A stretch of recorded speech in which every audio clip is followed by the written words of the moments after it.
নমস্কার, কেমন আছেন সবাই? আপনাদের এভরিথিং ইজ হিয়ার চ্যানেলটাতে স্বাগতম।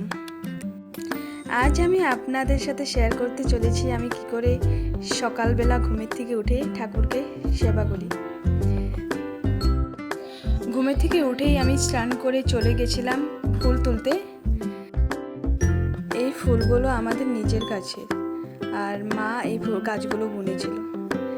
তারপর আমি জবা ফুলগুলো তুলে হয়ে যাওয়ার পরে আমি এই ফুলগুলোকে তুলতে চলে আসলাম।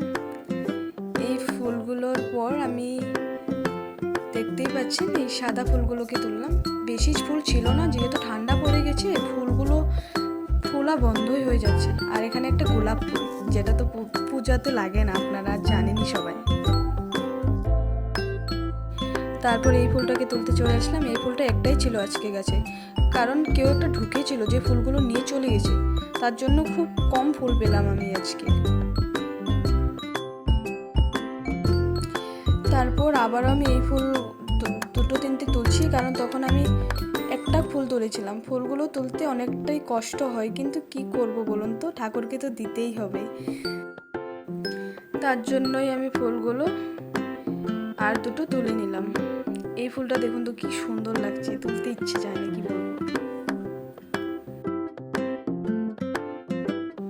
এই যে দেখুন আরেকটা, এই কালারটা একটু অন্যরকম। চলুন, আমার ফুল তোলা হয়ে গেছে, এখন ঠাকুরকে জাগাই। এই যে দেখুন আমার গোপালের ঘুম হয়ে গেছে। তারপর আমি একটু গোপালকে আদর করে নিলাম।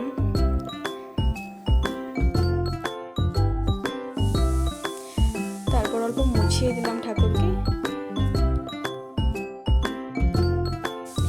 তারপর আমি মুকুটটা পরিয়ে দিলাম ঠাকুরকে। তারপরে ঠাকুরের বাঁশিটা আমি ঠাকুরের হাতে ধরিয়ে দিলাম। দেখুন তো গোপালকে দেখতে কতটা সুন্দর লাগছে। তারপরে এই যে ফুলগুলো যে তুলেছিলাম এখানে একগোট করে রেখেছি, জবা ফুল, সাদা ফুল।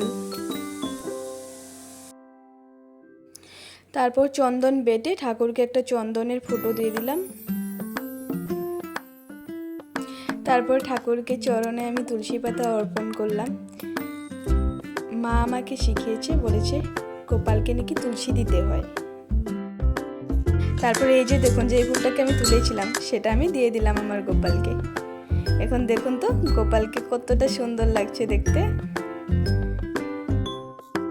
আমার পুজো সম্পূর্ণ হলো। এখন এই যে সব ঠাকুরকে আমি দিয়ে দিচ্ছি, প্রসাদও দিয়ে দিয়েছি।